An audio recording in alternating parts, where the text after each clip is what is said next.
Hey, Steve with Trimble.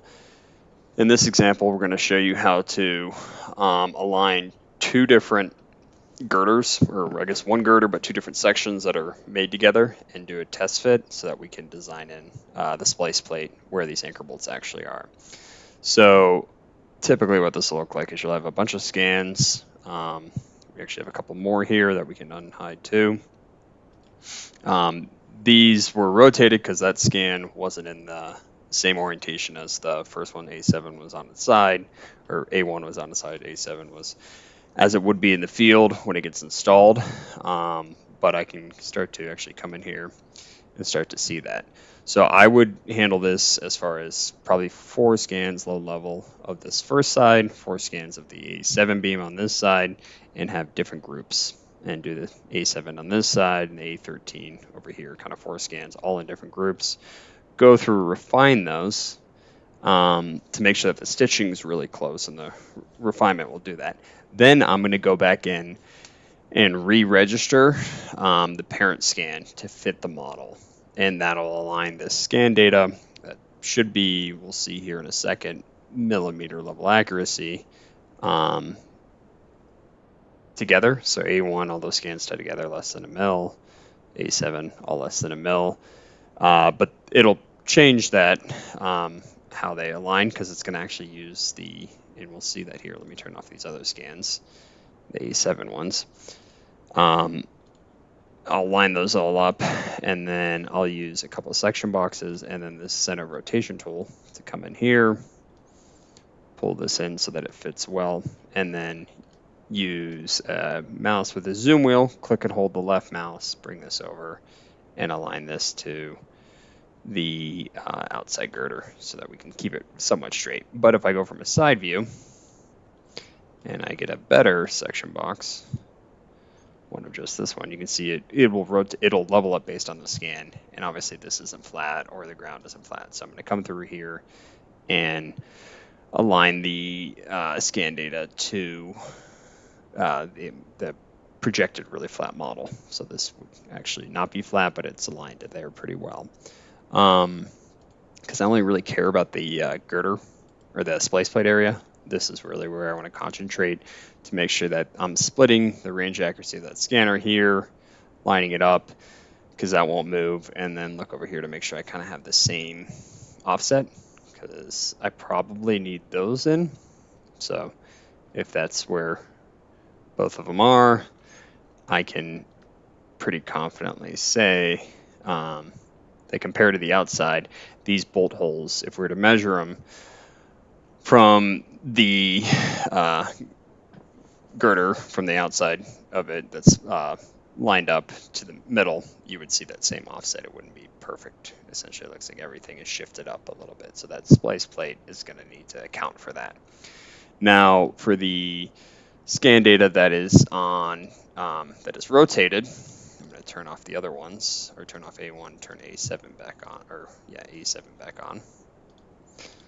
I'm going to need to rotate these scans. So generally these scans are actually, if we were to turn these off, or turn off the section box here, you can see the floor is actually here. So these have already been aligned and rotated, but I would, again, the refinement will be there and be accurate. I would just grab this and rotate it to fit, right? So we'll accept where it's at. Oh, accept where it's at. Now after we rotate it, zoom in and do kind of the same thing, but slightly different. Everything's just a little bit different, and then bring in this section box so that it's tight. So working through that, I'm going to use, again, when I change the section box, sometimes my UCS or center rotation tool kind of moves. I can align it here, check the rotation there, and do a top down to make sure it's close to where it is, which is right about there. And you can see these plates are actually rotated a bit down. So with that, I have now rotated. I'll save that. It should save it through there. I have my test fit where these bolt holes with that alignment are slightly up.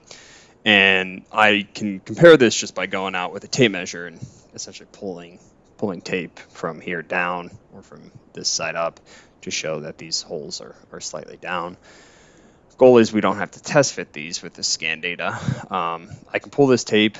I can then export these, both of them I'll do, as an E57 and bring this into Tekla. So then I can design that splice plate for the actual location of those bolt holes and change it. Now, to confirm this, I would probably still do the test fit and drill in that splice plate as would be typical, but I can measure it and make sure that they match the dimensions I'm pulling from the scan data. But the whole goal here is if I have the scan data of each A1, A7, both sides of A7 and A13, I don't need to align these up to do the kind of manual process of them putting over a plate and drilling through them. I can see that plate with confidence and know it's going to fit those bolt holes that are there. But obviously with the testing, I would kind of do this process and then do the test fit and make sure that my measurements all match. So once that's done, I can bring in that same model just into Tekla and attach the point cloud, which I'm exporting locally. It'll be here, and then this is the one we just exported. I believe 332, that probably is right. And then attach it.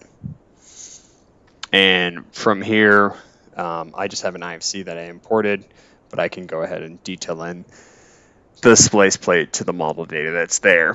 My other option is I can actually come back here and with the same data, I'm going to try this as well too.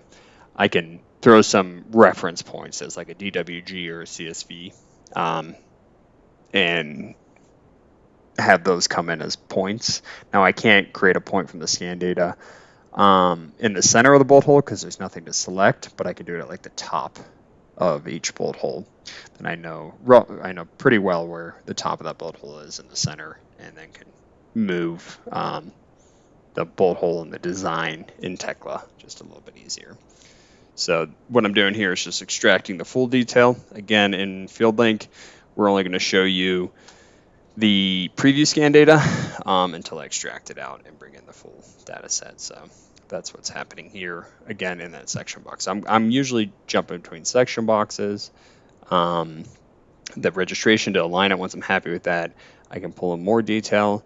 And then the other tools I'll use will be full or view of the model. As my battery runs out, hopefully we can get this video done. But here I can see that and start to see where it's at. So these are all up. So we did not beat the battery, but again, here's the full cloud. You can see these ones are closer to the girder, they're out, these are a little bit lower. I can check with not only the section box and that, but I can actually start bringing in the full model, which I'll play with here. You kind of change that as far as what you want to view too, just to make sure what you're seeing is actually relaying that. And the other option here is run an inspection. So an inspection is going to compare the scan to the closest model element and colorize it. Generally, that's a little bit easier if I turn off the solid model. Everything kind of lines up pretty well here. If I want to, I can bring this down to a very tight tolerance, and then this will change here. So you can see this is about a 1/4 inch high, probably because I need to bring that down a little bit, but that's a good way to check it. Still, it's showing me those bolt holes are off, and over here they're off. So keep those independent, meaning the registration group's independent as far as each side. And then if you export E57 non-structure, you can do it of each one, or this will have both. I can then bring that over to Tekla, and with that model start to design my new splice plate so that it matches where those bolt holes are and kind of the offset between them rather than pushing those together. So I can then CNC that splice plate and be a lot more efficient when I'm working. So let me see if I can turn this off. But please reach out to your nearest building partner if you have any questions. Obviously, there's a ton of other use cases with the scan data, but this is just to use it in your shop. You can check the girder locations or any of these other plates if you scan and compare to them as well too. And if you have anything that's curved or at a radius, this will really help you actually confirm what you built is what was matched, or what you got shipped to you from Steelwise has the right bend to it. So in here, if I was better at Tekla, I could throw in some splice plates and actually start to design my holes so that this one would actually be up here. So thank you.